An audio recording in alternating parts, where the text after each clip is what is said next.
Welcome back to my channel Praneeta official. কেমন আছো তোমরা সবাই? আশা করছি ভালো আছো, আর আমিও কিন্তু ভালো আছি। তো গাইস, তোমাদের জন্য নিয়ে চলে এসেছি আমার আরও একটা নতুন ভিডিও নিয়ে। তো আজকে কিন্তু স্পেশালি করবো আমরা ডাব মাখা, তাও আবার ফার্স্ট টাইম। তো চলো দেখি এই ডাব মাখা খেতে কিরকম লাগে। আর এখানে ডাব মাখা করতে গেলে কিন্তু লাগবে একটা ফ্রেশ ডাব। তো তাই জন্য কিন্তু এখন আমি চলে এসেছি ডাব গাছের এখানে, আর এখন কিন্তু এই গাছ থেকে ডাব পাড়া হবে। তো আমি ভাইকে কিন্তু সকাল থেকে বলছিলাম যে আমাকে কিন্তু একটা ডাব পেড়ে দিবি, কারণ আজকে আমি করব ডাব মাখা। বাড়িতেই ভেবেছিলাম ডাব মাখাটা করবো, বাট আমাদের বাড়িতে তো নারকেল গাছ নেই, তাই ভেবেছিলাম মামা বাড়িতে গিয়ে ভিডিওটা করব, কারণ আমার মামা বাড়িতে অনেকগুলো নারকেল গাছ আছে। আর এখন যে নারকেল গাছ থেকে নারকেলটা পাড়া হবে, এই গাছে না অনেক বড় বড় নারকেল হয়, আর এতটা পরিমাণে জল থাকে সেটা তোমাদেরকে কি বলবো। তোমরা হয়তো আগের ভিডিওতে আমার দেখেছো যে কতটা জল হয়। তো তোমরা এখন দেখো যে আমরা কিভাবে ডাব পারি। আর এখন কিন্তু চলে এসেছে আমার দাদা, এদিকে এসেছে দাদু, আর মানে নিচে রয়েছে আমরা তিনজন, আর গাছের ওপরে কিন্তু রয়েছে ভাই। তো তোমরা দেখতে থাকো আমরা কিভাবে ডাবটা পারি। আর এখানে না দাদু আমাকে বলছিল যে তুই কিন্তু এখান থেকে সরে যা, যদি বাই চান্স গায়ের ওপর পড়ে যায়। আর এখানে দাদা আর দাদু মিলে কিন্তু দেখছে যে আসলে ডাবটা পড়ছে কোন সাইডে, তো সেই পজিশন মতো কিন্তু দাঁড়িয়ে পড়েছে। তো চলো দেখি যে ডাবটা পজিশন মতো পড়ে কিনা। আর এখানে এখন দেখো ভাই কত ওপরে উঠে পড়েছে। আর আমার মামা বাড়িতে কিন্তু নারকেল গাছে ওঠার প্রয়োজন হয় না, কারণ পাশেই একটা বড় আম গাছ রয়েছে, যেই আম গাছ থেকে কিন্তু নারকেল পাড়া যায়। আর এখানে দেখো আমাদের যেই ভাবনা সেই, নারকেলটা পড়লো তো পড়লো, একেবারে মাটির ওপরে পড়েছে, আর পড়েই না পুরো নারকেলটা ফেটে গেছে, আর অনেকটা কিন্তু জল বেরিয়ে গেছে। আর এখানে এখন পাড়া হবে আর একটা নারকেল। তো চলো দেখি এই নারকেলটা পজিশনে পড়ে কিনা। আর এটা কিন্তু একদম পজিশনে পড়েছিল, যার কারণে নারকেলটা ফাটেনি। তো এখানে কিন্তু আমার আর একটা দিদি এসে নারকেলটা নিয়ে নিল। আর এখন যে নারকেলটা আমার দিদির হাতে, দেখো আমার দিদির মুখের থেকেও নারকেলটা বড়। এখানে কিন্তু একটু বড় সাইজের নারকেল পেরেছে, তাই বললাম যে আর একটা ছোট দেখে নারকেল পাত, যেটা দিয়ে আমি ডাব মাখা করব। আর ওপর থেকে ভাই আমাকে দেখাচ্ছিল যে কোন ডাবটা পারবো তুই দেখা। তো আমি বলছিলাম আমি তো নিচ থেকে বুঝতে পারছি না, তুই একটা পার। আর এই ডাবটাও না পড়ে পুরো ফেটে গেছিল, মানে যেটা আমরা ডাব মাখা খাবো সেই ডাবটাও ফেটে গেছিল। আর এই দুটো দিয়ে খাবো কিন্তু আমরা ডাবের জল, আর এটা করবো আমরা মাখা। আর আমি দাদাকে বলছিলাম যে আগে কিন্তু ডাবের জল খেয়ে তারপরে ডাব মাখা করব। তো দাদাকে বললাম যে তুই ডাব দুটো কেটে দে। তো আমার কথা মতো কিন্তু দাদা এখানে ডাব কাটছিল, আর আমি এখানে দাঁড়িয়ে দাঁড়িয়ে ভিডিও বানাচ্ছিলাম। আর জানো তো এই ডাবের ভেতরে অনেকটা পরিমাণে জল থাকে, তোমরা সেটা কিন্তু এই কাটা হলেই বুঝতে পারবে। আর দাদা না এই ডাবটা কাটার সময় বলছিল যে এই ডাবটাতে পুরো ভর্তি জল থাকবে, কারণ এই ডাবটা তো পড়ে গিয়ে ফেটে যায়নি, তার কারণে বোঝা গেছে। আর আগের যে ডাবটা ছিল সেটা তো পড়ে গিয়ে ফেটে গিয়ে অনেকটা জল বেরিয়ে গেছে, তাই কিন্তু ওটাই সেরকম ভাবে বোঝা যায়নি যে কতটা আসলে জল ছিল। আর আমার ডাবের জলের থেকে আমার এই ডাবের শ্বাসটা খেতে বেশি ভালো লাগে। তোমরা কারা কারা আমার মতো এই ডাবের শ্বাস খেতে ভালোবাসো আমাকে কিন্তু কমেন্টে জানাবে। আর এখানে কিন্তু দুটো ডাবের জলই আমরা বের করে নিয়েছি, আর দাদাকে আমি বলছিলাম যে দুটো ডাবই মাঝখান থেকে কেটে দে, কারণ ভেতরে দেখি যে এটার শ্বাস হয়েছে নাকি। তো প্রথমে যেটা কেটেছে সেটার মধ্যে তো অল্প অল্প শ্বাস ছিল, আর এখন যেটা কাটা হচ্ছে আর এটার মধ্যে না অনেকটাই তাও শ্বাস ছিল। আর দেখো ওই ডাবটার থেকে এই ডাবটাতে কিন্তু বেশি শ্বাস হয়েছে। দাদাকে আমি বলছিলাম যেটা দিয়ে আমি ডাব মাখা করবো, বললাম এটাও একটু মাঝখান দিয়ে কেটে দে, না হলে তো আমি বটিতে করে কাটতে পারবো না। তো দাদা এটা দেখো হাত দিয়েই ভেঙে দিল, মানে পুরো নরম ছিল। যদিও ডাব মাখা খাওয়ার জন্য কিন্তু একটু কচি ডাবই লাগে, আর এই ডাবটা না পুরো পারফেক্ট ছিল, মানে একদমই পুরো কচি ডাবটা। তো এখানে আমি বলছিলাম আগে সবাই মিলে ডাবের জল খেয়ে নিই, তারপরে কিন্তু ডাবের শ্বাস খাবো। তো এখানে কিন্তু আমি একটা গ্লাসে করে ডাবের জলটা টেস্ট করছি, আর ডাবের জলটা সত্যি কথা বলতে খুবই মিষ্টি ছিল। আর আমরা যখনই মামা বাড়িতে আসি এই ডাব গাছের থেকে একটা হলেও ডাব খাই। চলো এরপরে বাইরে যারা যারা খেতে বাকি আছে তাদেরকে জলটা দিয়ে আসি। আর এখন কিন্তু আমি বাইরে এসে দেখলাম দিদি এখানে লুকিয়ে লুকিয়ে ডাবের শ্বাস খাচ্ছে। তো ওকে আমি বললাম যে আমাকে না দিয়েই তুই খেয়ে নিচ্ছিস। আর দেখো দিদি এখানে আমাকে দিয়েছে, তো দিয়েছে কত বড় একটা চামচ দিয়েছে। তো আমি এখানে বলছিলাম যে দেখ সবাই বলবে ডাবের থেকে চামচটা বেশি বড়। তারপরে আমি বললাম যে এতক্ষণ বসে বসে কেন আমি ডাব খাচ্ছি, আমাকে তো ডাব মাখা করতে হবে।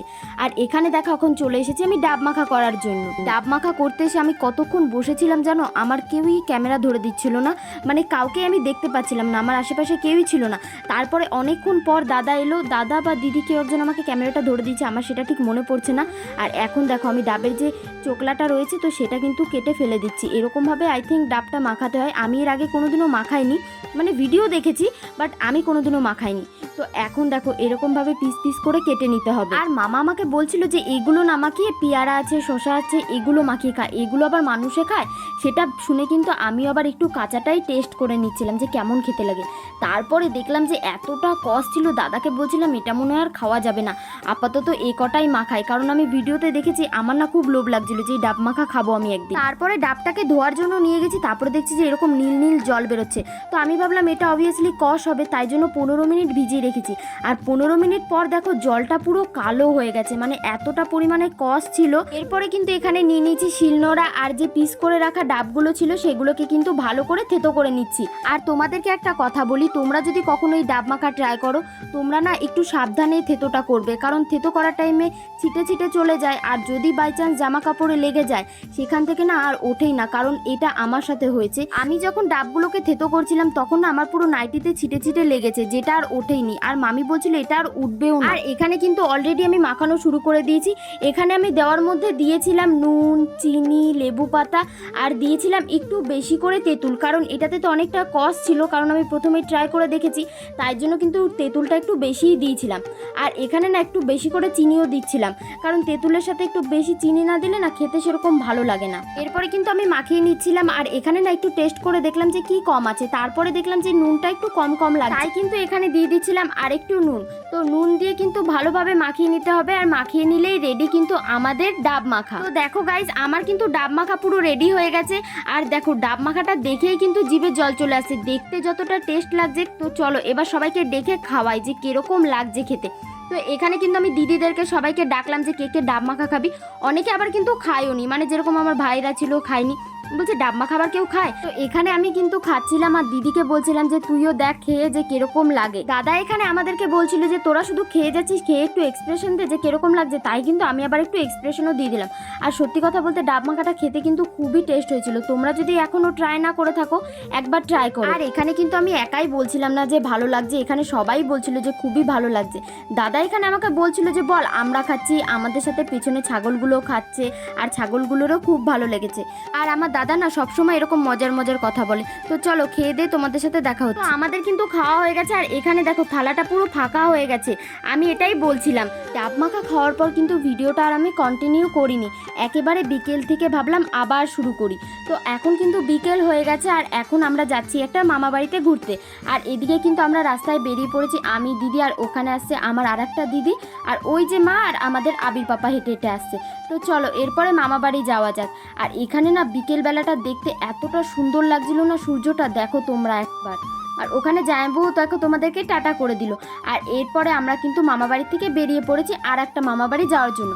আর দেখো আমার মামা বাড়ির গাছে কত খেজুর ধরেছে। ছোটোবেলায় না এই খেজুর গাছতলায় অনেক বসে থাকতাম, একটা করে খেজুর পড়তো আর আমরা খেতাম, সেটাই আমার দেখে মনে পড়ে যাচ্ছিলো। আর দিদিকে আমি বলছিলাম যে বল এই খেজুর গাছ থেকে কত খেজুর খেতাম। আর আমার না এই ঘাস ফুলগুলোকে দেখে আমার সেই ছোটোবেলার কথা মনে পড়ে যাচ্ছিলো, মানে এই ফুলগুলো দিয়ে না কানের বানাতাম, নাকের বানাতাম, আর এখন দেখো তুলে আমি সোজা মাথায় লাগাচ্ছি। আর ফুল দেখলেই না গাছ থেকে ছিঁড়ে একেবারে মাথায় লাগানোর অভ্যাস, এটা জানি না আমার খারাপ অভ্যাস না ভালো অভ্যাস।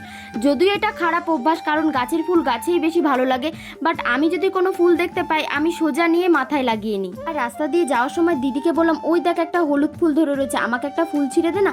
আর দেখো দিদি এখানে কি করেছে, একটা পুরো ডাল নিয়ে চলে এসেছে, বলছে যে নে এই দুটোই তোর জন্য। যদিও আমি এর মধ্যে একটা নিয়েছি আর একটা দিদিকে দিয়েছি। আর দেখো এখানে আমি কি কাণ্ড করেছি, কোন মামা বাড়িতে ঘুরতে গেছি সেটা তোমাদেরকে দেখাইনি, মানে ওখানে গিয়ে সবাই মিলে গল্প করছিলাম, তো গল্প করতে করতে ভুলেই গেছি।